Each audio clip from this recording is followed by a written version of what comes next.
नमस्कार एवरीवन, किरण classes YouTube channel पर आप सबका बहुत बहुत स्वागत है।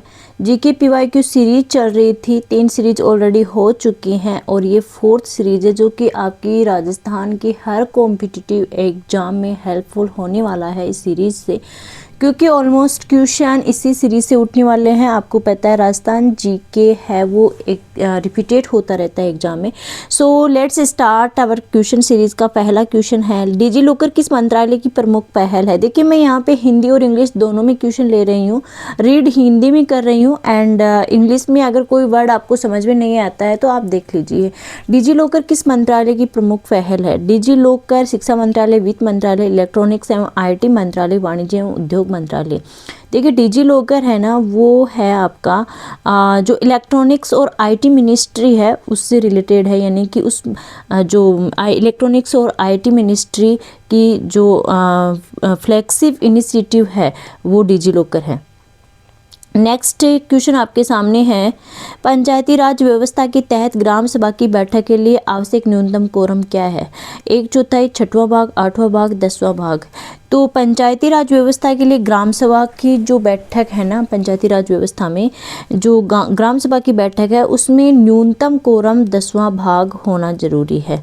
नेक्स्ट क्वेश्चन आपके सामने ये है, राजस्थान में जलोढ़ मृदा के बारे में निम्नलिखित में से कौन सा कथन सही नहीं है। देखिए जलोढ़ मृदा आपके सामने पूछा है, तो फर्स्ट ऑप्शन है ये मृदा राजस्थान के उत्तरी एवं पूर्वी जिलों में पाई जाती है। कौन सा कथन सही नहीं है ये पूछा है, तो 3 तो इसमें राइट ऑप्शन होंगे एंड एक ऑप्शन है वो राइट नहीं होगा। अगला है इसका रंग हल्का भूरा लाल है, इसका गठन बलुई दोमट है। ये भी करेक्ट है कि ये उत्तरी एवं पूर्वी जिलों में पाई जाती है जलोढ़, ये बिल्कुल सही है। इसका रंग हल्का भूरा लाल और इसका गठन बलुई दोमट है, ये बिल्कुल राइट है। यह एक उपजाऊ मृदा है, इट इज फर्टाइल सोइल, ये भी सही है। इस मृदा में नाइट्रोजन की पर्याप्त मात्रा पाई जाती है। नहीं, ये जो ऑप्शन है ये रॉन्ग हो गया। जो जलोढ़ मृदा है ना उसमें नाइट्रोजन पर्याप्त मात्रा में नहीं होती। Option number D is right answer in this question. Next question आपके सामने है, भारत सरकार द्वारा अग्निपथ योजना कब शुरू की गई थी। अग्निपथ योजना देखिए आप कंफ्यूज होंगे, अगर आपको डेट याद है, आपको ईयर याद है तो भी आप कंफ्यूज हो सकते हैं, क्योंकि आजकल सिमिलर ईयर देते हैं। 2022 में हुई थी, अब उसके बाद में आपको पता हो कि जून में हुई थी या अगस्त में, तो 14 जून 2022 को अग्निपथ योजना शुरू हुई थी भारत सरकार के द्वारा। Option number C is right answer in this question. Next question आपके सामने है, सर्वोच्च न्यायालय ने राजस्थान सरकार को किस बाघ अभ्यारण्य के महत्वपूर्ण बाघ आवास के 1 किलोमीटर के दायरे में चल रही 68 खदानों को बंद करने का आदेश दिया है। ये सुप्रीम कोर्ट का ऑर्डर है। देखिए हाई कोर्ट का भी नहीं है, सुप्रीम कोर्ट का ऑर्डर है कि राजस्थान का एक ऐसा बाघ अभ्यारण्य था, टाइगर जो रिजर्व था, उसमें कौन से बाघ आवास के 1 किलोमीटर के दायरे में चल रही 68 खदानों को बंद करने का आदेश दिया है।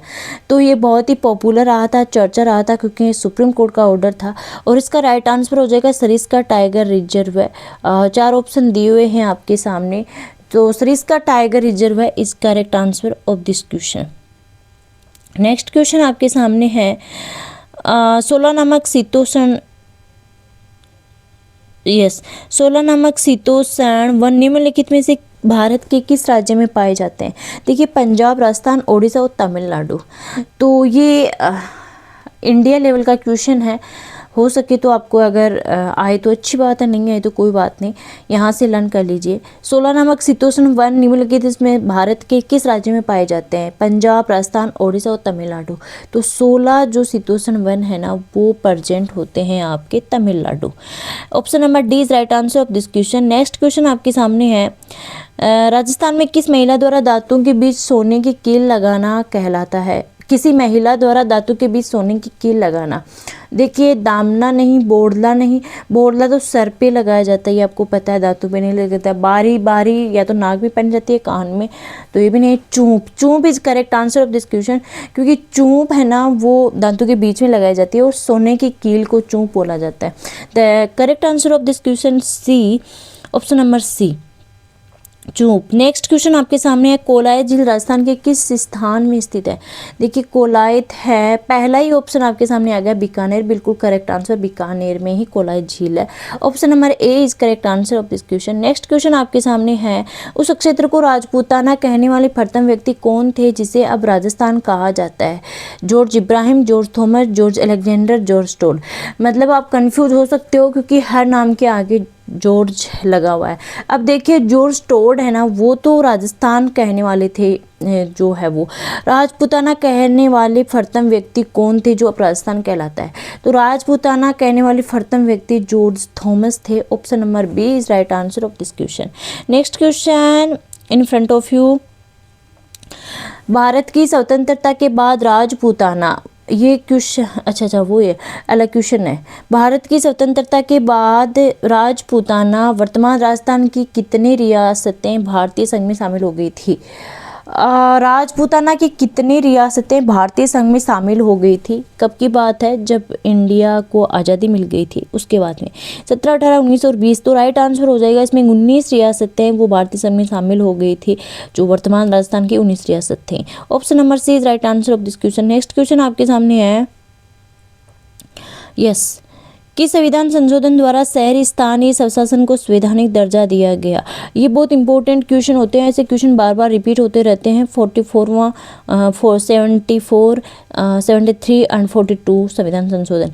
तो कॉन्स्टिट्यूशन अमेंडमेंट हुआ था 74th कॉन्स्टिट्यूशन अमेंडमेंट के तहत, जो शहरी स्थानीय स्वशासन को संवैधानिक संस्था का दर्जा दिया गया था। Option number B is right answer in this question. Next question है आपके सामने, rising Rajasthan global investment summit 2024 का आयोजन किया जा रहा है। देखिए rising Rajasthan global investment summit बहुत इंपॉर्टेंट है, हर एग्जाम में इसका क्वेश्चन आता रहता है किसी ना किसी तरीके से। तो इसका आयोजन जोधपुर, अजमेर, बीकानेर, जयपुर, इसका आयोजन किया गया था जयपुर में। किसका? Rising Rajasthan global investment summit 2024। Option number D is correct answer in this question. Next question आपके सामने, भारतीय संविधान में राज्य के नीति निर्देशक सिद्धांतों की अवधारणा कौन से देश से, कौन से संविधान से ली गई है, कौन से कॉन्स्टिट्यूशन से ली गई है? क्या ली गई है कि राज्य के नीति निर्देशक सिद्धांत की जो अवधारणा है, राज्य के नीति निर्देशक सिद्धांत की अवधारणा जर्मन, आयरिश, जापान, अमेरिका, तो इसकी ली गई है आयरिश कॉन्स्टिट्यूशन से। Option number B is correct answer in this question. Next question in front of you, Panchayati Raj एक व्यवस्था है। 4 ऑप्शन दिए हुए हैं, स्थानीय सरकार, स्थानीय प्रशासन, स्थानीय स्वशासन और ग्रामीण स्थानीय स्वशासन। देखिए स्थानीय का मतलब लोकल होता है ना, local government, local administration, local self government, rural, local self government, ग्रामीण का मतलब रूरल। तो option number D is correct answer कि पंचायती राज व्यवस्था है ना, वो रूरल लोकल सेल्फ गवर्नमेंट है, ग्रामीण स्थानीय स्वशासन है। Option number D is right answer in this question. Next question in front of you, Rajasthan लोक सेवा आयोग कहाँ स्थित था? आरपीएससी पूछा है इसमें, Rajasthan public service commission, RPSC. तो इसकी ये आयोग कहाँ स्थित है? अजमेर, जयपुर, जोधपुर, अलवर। वेरी सिंपल, अजमेर में स्थित है। नेक्स्ट क्वेश्चन आपके सामने है, राजस्थान में निम्नलिखित में से कौन सी रबी की फसल नहीं है? गेहूँ, जौ, सरसों, चना। देखिए आप रबी और अगर खरीफ की फसल में डिफ्रेंशिएट करना चाहते हो, लर्न करना चाहते हो कि कौन सी रबी की है, कौन सी खरीफ की है, तो ऐसे लर्न कीजिए कि एक लर्न कर लीजिए आप कि रबी 2 अक्षर का वर्ड है ना, तो रबी से आप गेहूँ को रिलेट कर दीजिए, गेहूँ भी 2 अक्षर का है, तो रबी और गेहूँ, तो ये दोनों एक दूसरे से कनेक्ट हो गए। अब गेहूं के साथ में और कौन सी फसल बोई जाती है? जो बोई जाती है, सरसों बोई जाती है, ये सबको पता है। तो इसमें जो नहीं है वो चावल है। तो option number D is right answer in this question. Next question, Kaushal Bharat अभियान के अंतर्गत कौन सी पहल नहीं है? प्रधानमंत्री कौशल केंद्र, प्रधानमंत्री जन आरोग्य योजना, स्किल साथी काउंसिल स्कीम, औद्योगिक प्रशिक्षण संस्थान। कौशल भारत अभियान के तहत कौन सी पहल नहीं है? कौशल भारत अभियान, देखिए 4 ऑप्शन दिए हुए हैं इसमें, प्रधानमंत्री कौशल केंद्र ये तो है, प्रधानमंत्री जन आरोग्य योजना एक बार स्किप कर दीजिए, स्किल साथी काउंसिल स्कीम और औद्योगिक प्रशिक्षण संस्थान, इंडस्ट्रियल ट्रेनिंग इंस्टीट्यूट। तो जो कौशल भारत अभियान के अंतर्गत नहीं है ना, वो प्रधानमंत्री कौशल केंद्र है, स्किल साथी काउंसिल स्कीम है और इंडस्ट्रियल ट्रेनिंग इंस्टीट्यूट औद्योगिक प्रशिक्षण संस्थान, ये तीनों है। प्रधानमंत्री जन आरोग्य योजना ना, ये नहीं है। Option number B is right answer in this question. Next question in front of you, निम्नलिखित में से किस दिन को भारत में राष्ट्रीय अंतरिक्ष दिवस घोषित किया गया है? इंटरनेशनल नहीं पूछा, सॉरी, नेशनल पूछा, नेशनल स्पेस डे। तो किस दिन को नेशनल स्पेस डे घोषित किया गया है? दैट इज करेक्ट आंसर, अगस्त दे रखा है। देखिए आपको इतना पता है कि अगस्त में फिर भी काम नहीं चलने वाला, क्योंकि आपको प्रॉपर डेट याद रखनी है। तो 23 अगस्त को राष्ट्रीय नेशनल स्पेस डे घोषित किया गया है। Option number B is right answer in this question. Next question आपके सामने, यस, राज्यपाल की कार्यकारी शक्ति है ना, एग्जीक्यूटिव पावर के बारे में आपसे पूछा है कि क्या है उनके कार्य क्या है। तो ऑप्शन ए दिया हुआ है आपके सामने, राज्य सरकार के सभी जो एग्जीक्यूटिव पावर है वो औपचारिक रूप से उनके नाम पर ही की जाती है। सेकंड है, राज्य के प्रशासन से संबंधित कोई भी जानकारी तथा कानून के प्रस्ताव के बारे में मंत्रियों से जानकारी नहीं मांग सकते। वह राज्य सरकार के कामकाज के अधिक सुविधाजनक संचालन के लिए नियम बना सकते हैं। वह मुख्यमंत्री और अन्य मंत्रियों को नियुक्त करते हैं। तो देखिए ऑप्शन नंबर डी तो बिल्कुल राइट है इसमें, क्योंकि वह मुख्यमंत्री और अन्य मंत्रियों की नियुक्ति करते हैं। कौन करता है? राज्यपाल। तो ऑप्शन नंबर डी भी इसमें राइट हो गया। फिर सी क्या कहता है कि वह राज्य सरकार के कामकाज के अधिक सुविधाजनक संचालन के लिए नियम बना सकते हैं, ये भी बिल्कुल राइट है। ए है, राज्य सरकार की सभी कार्यकारी कार्यवाही औपचारिक रूप से उनके नाम पर की जाती है, ये बिल्कुल राइट है। तो ए सी डी राइट हो गया, ए सी डी सी ऑप्शन में, सी ऑप्शन राइट हो गया। देखिए बी में क्या दिया हुआ है, राज्य के प्रशासन से संबंधित कोई भी जानकारी तथा कानून के प्रस्ताव के बारे में मंत्रियों से जानकारी नहीं मांग सकते। अरे भाई मांग सकते हैं, कभी भी नहीं मांग सकते, ये गलत हो गया। तो A C D right answer in this question, option number C. Next question है, निम्नलिखित में से कौन सा जल निकाय अंडमान द्वीप समूह को निकोबार द्वीप समूह से अलग करता है? मन्नार की खाड़ी, 5 डिग्री चैनल, 10 डिग्री चैनल और अरब सागर। तो कौन सा जल निकाय अंडमान द्वीप समूह को निकोबार द्वीप समूह से अलग करता है? अंडमान को निकोबार से जो अलग करता है वो 10 degree channel. Option number C right answer in this question. Next question in front of you, Rajasthan राज्य में मुख्यमंत्री युवा संबल योजना के तहत बेरोजगार शिक्षित बालिकाओं को प्रतिमाह कितनी राशि दे है? मुख्यमंत्री युवा संबल योजना है पहली बात, तो बेरोजगार शिक्षित बालिकाओं को प्रतिमाह कितनी राशि दे है? 3,000, 3,500, 4,000 और 4,500। तो 4,500 मुख्यमंत्री युवा संबल योजना के तहत बेरोजगार शिक्षित बालिकाओं को पर मंथ दी जाती है। Option number D is right answer in this question. Next question आपके सामने, वैभव फेलोशिप कार्यक्रम भारत सरकार के किस विभाग द्वारा क्रियान्वित किया जा रहा है? कौन सा वैभव फेलोशिप कार्यक्रम? विज्ञान एवं प्रौद्योगिकी विभाग, सामाजिक न्याय विभाग, आर्थिक मामलों का विभाग और राजस्व विभाग। तो जो वैभव फेलोशिप कार्यक्रम है ना, वो आपका किया जा रहा है विज्ञान एवं प्रौद्योगिकी विभाग के द्वारा, department of science and technology, Vaibhav fellowship. Option number A is right answer in this question. Next question, that is PPP in terms of gross product stands for. देखिए सकल उत्पाद आप हिंदी में याद करोगे तो आपके कम याद रहेगा, इससे अच्छा आप इंग्लिश टर्म याद कर लीजिए। Gross product term stands for, gross products के स्टैंड में पीपी का क्या मतलब है? तो इसका मतलब होता है purchasing power parity. First option है ना, वो ही इसका करेक्ट आंसर हो गया, purchasing power parity. PPP means purchasing power parity in terms of gross product.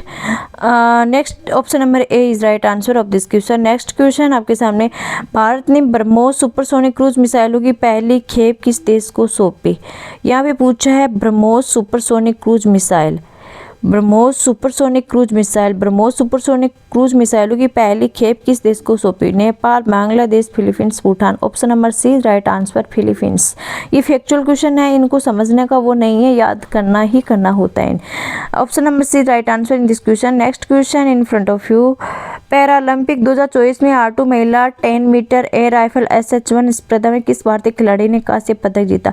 I think ये फर्स्ट सीरीज में मैं ऑलरेडी ये क्वेश्चन करा चुकी हूँ, उसका थोड़ा नज़रिया अलग था पूछने का, घुमा दिया गया इस क्वेश्चन को। और उसमें ये पूछा था कि मोना अग्रवाल ने पैरालंपिक 2024 में मोना अग्रवाल ने किस स्पर्धा में जो है वो पदक जीता था। तो उसमें ऑप्शन दिए हुए थे R महिला 10 metre air rifle SH1, R2 महिला 10 metre air rifle SH2, R2 महिला 20 मीटर एयर राइफल SH1, ऐसे करके ऑप्शन दिए हुए थे।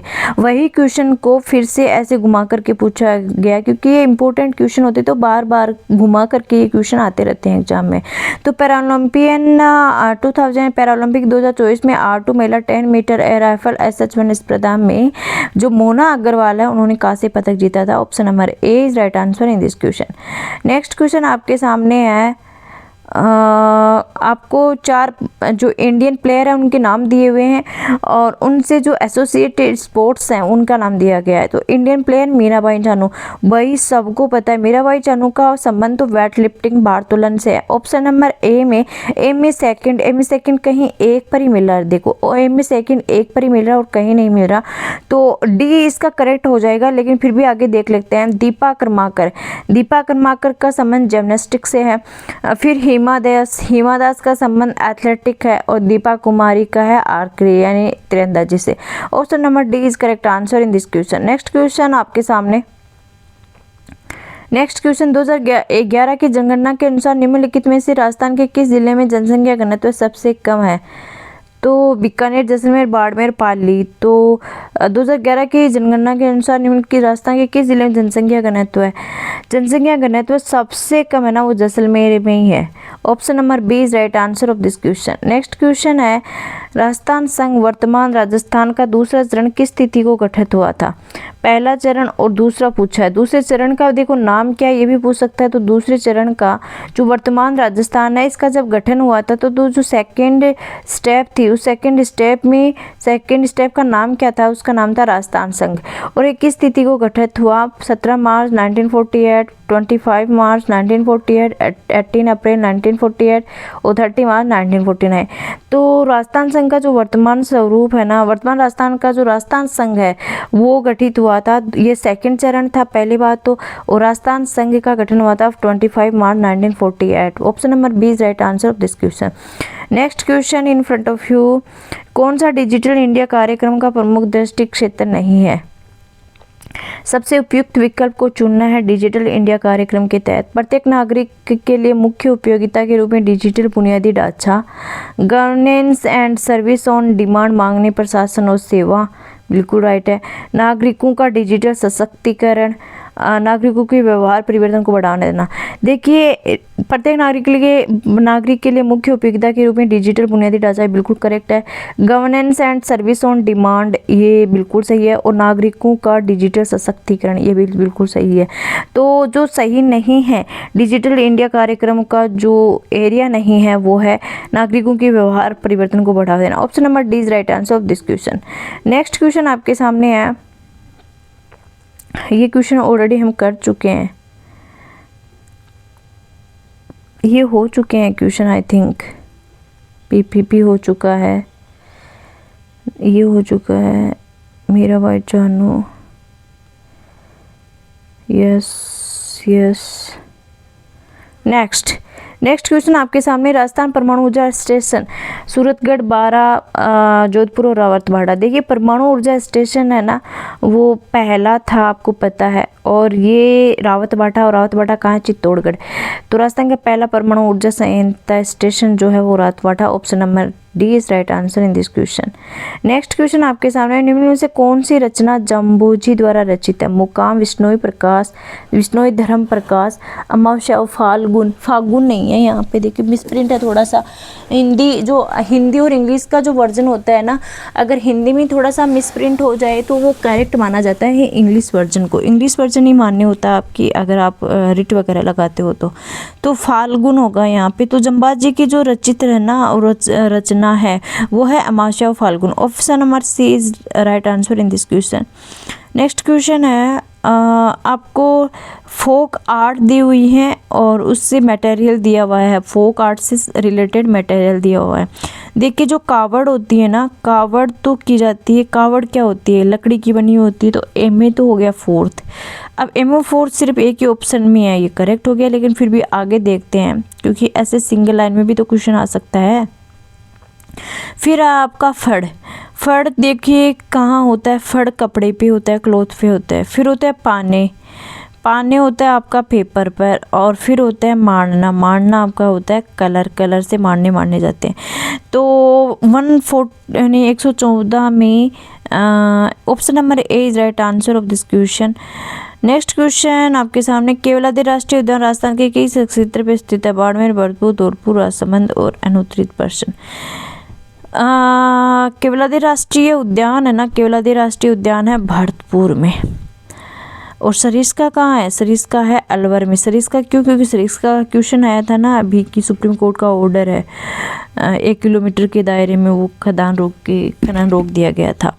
तो केवलादेव राष्ट्रीय उद्यान Bharatpur, option number B right answer in this question. TB, विश्व टीबी यानी तपेदिक दिवस 2024 का थीम या मूल विषय क्या है? विश्व टीबी यानी तपेदिक दिवस। हाँ, हम टीबी खत्म कर सकते हैं। टीबी खत्म करने के लिए निवेश करें, जीवन बचाए, चाहिए टीबी मुक्त विश्व के लिए नेता, घड़ी चल रही है। तो टीबी मतलब होता है ट्यूबरकुलोसिस। टीबी का फुल फॉर्म क्या होता है? ट्यूबरकुलोसिस, जिसे आप हिंदी में तपेदिक बोलते हो। तो जब ये 2024 को मनाया था तो इसकी थीम थी invest to end TB save lives, TB खत्म करने के लिए निवेश करें, जीवन बचाएं। Option number B is right answer in this question. Next question, Languriya गाना किस देवता या देवी से संबंधित है? ऑप्शन पढ़ने की जरूरत ही नहीं है, केला देवी। केला देवी आपकी करौली में। Option number B is right answer this question. Next question, वह साहित्य जो अभिलेख सिक्कों मोहरों पर उत्कीर्ण होता है, लोक नहीं होता, आपको पता है, अभिलेख सिक्कों मोहरों पर। क्षेत्रीय यानी रीजनल भी नहीं होता। परंपरागत ट्रेडिशनल नहीं होता। जो सिक्के मोहरों और अभिलेखों पर उत्कीर्ण होता है वो पूरा लेख यानी epigraphic. Option number B is right answer this question. Next question, Ranthambore के चौहान वंश के संस्थापक कौन थे? देखिए गोविंदराज, हमीर, पृथ्वीराज थर्ड और वीर नारायण। जो रणथंभौर है ना, रणथंभौर में जो चौहान वंश के संस्थापक हैं Govindraj. Option number A is right answer in this question. Ganeshwar सभ्यता के अवशेष राजस्थान में किस स्थान पर पाए जाते हैं? देखिए क्वेश्चन इससे रिलेटेड आया था, कल भी आया था कल की सीरीज में और आज भी आया। तो गणेश्वर सभ्यता के अवशेष राजस्थान में भीलवाड़ा, नीमका थाना, उदयपुर और हनुमानगढ़, नीमका थाना में पाए जाते हैं। Option number B is right answer in this question. Next question, बबूल, खेर और खेजड़ी प्रजाति के वृक्ष निम्नलिखित में से किस वन क्षेत्र में पाए जाते हैं? सबसे उपयुक्त विकल्प ढूंढना, पर्वतीय वन, उष्णकटिबंधीय कांटेदार वन, उष्णकटिबंधीय सदाबहार वन और तटीय व दलदली वन।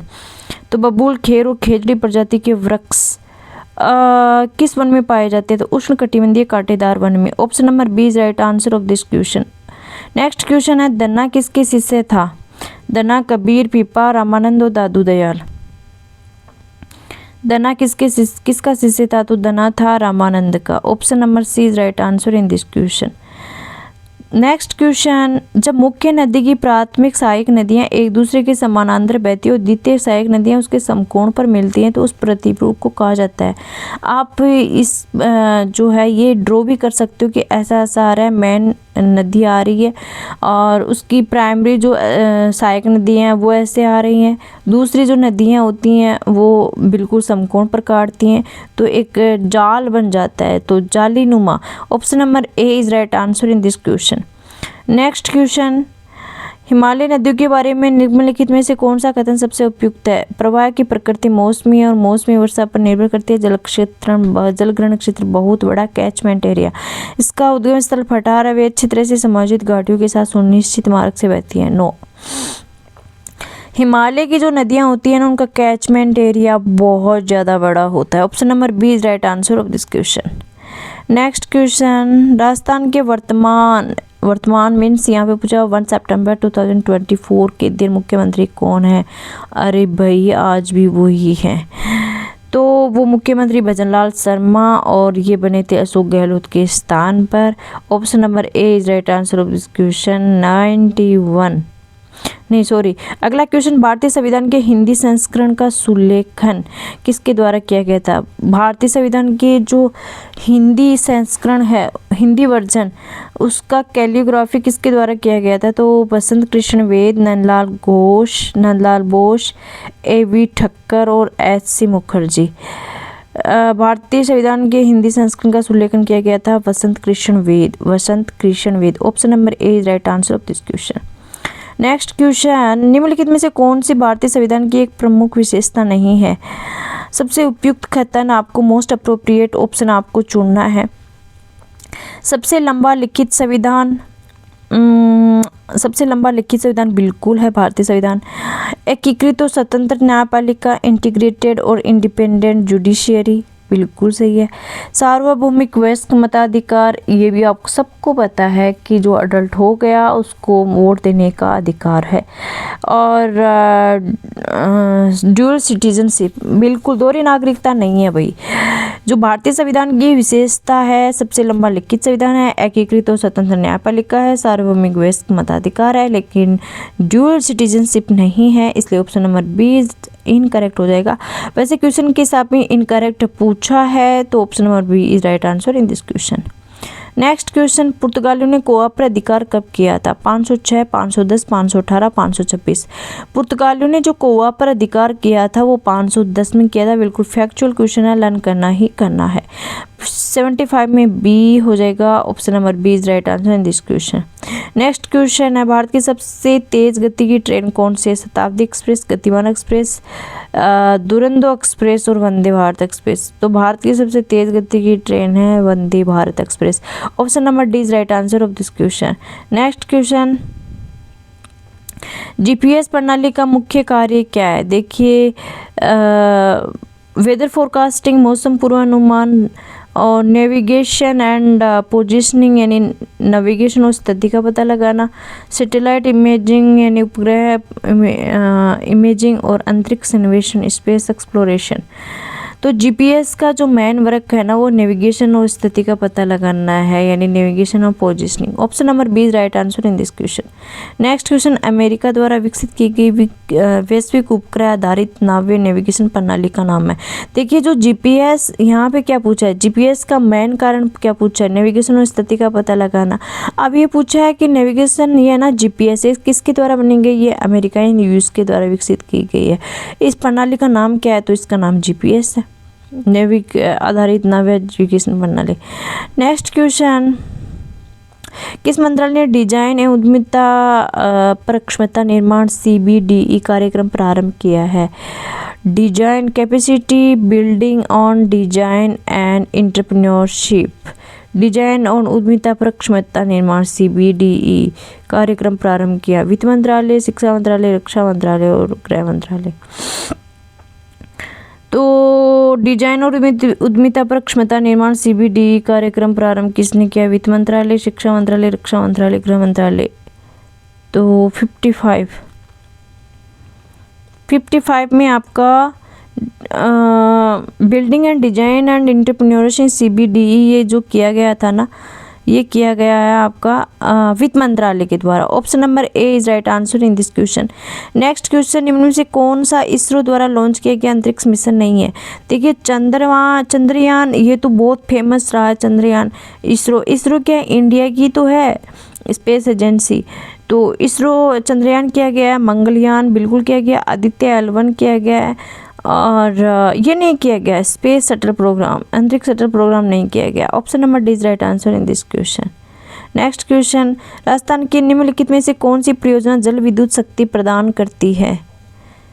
तो जल विद्युत शक्ति प्रदान करती है माई बजाज सागर बांध, जवाई बांध, स्वरूप सागर बांध और ऊंचा बांध। कौन सी परियोजना जल विद्युत शक्ति प्रदान करती है? तो इसमें 4 ऑप्शन दिए हैं, माई बजाज सागर बांध, जवाई बांध, ऊंचा बांध, स्वरूप सागर बांध। तो option number A is right answer, Mahi Bajaj Sagar बांध है जो जल विद्युत शक्ति प्रदान करती है। Option number A right answer in this question. Next question, ये नेक्स्ट क्वेश्चन नहीं है, ये यहाँ पे ख़त्म हो चुके हैं। तो bye bye everyone, I hope आपको ये लेक्चर बहुत पसंद आया होगा। आपको किस टाइप का वीडियो चाहिए, किस टाइप का लेक्चर चाहिए, किस टाइप के सॉल्यूशन चाहिए आपको, या फिर आपको जीके के अलावा किसी और दूसरे सब्जेक्ट का जैसे कि साइंस, मैथ, इंग्लिश, इनका अगर आपको PYQ सीरीज चाहिए तो आप कमेंट बॉक्स में मुझे कमेंट ज़रूर करें, तभी मेरे को पता चल पाता है कि आपके मन में क्या है और क्या नहीं है। तो आई होप वीडियो का आपको पसंद आया होगा। वीडियो को लाइक करना, शेयर करना, सब्सक्राइब करना। Bye bye everyone.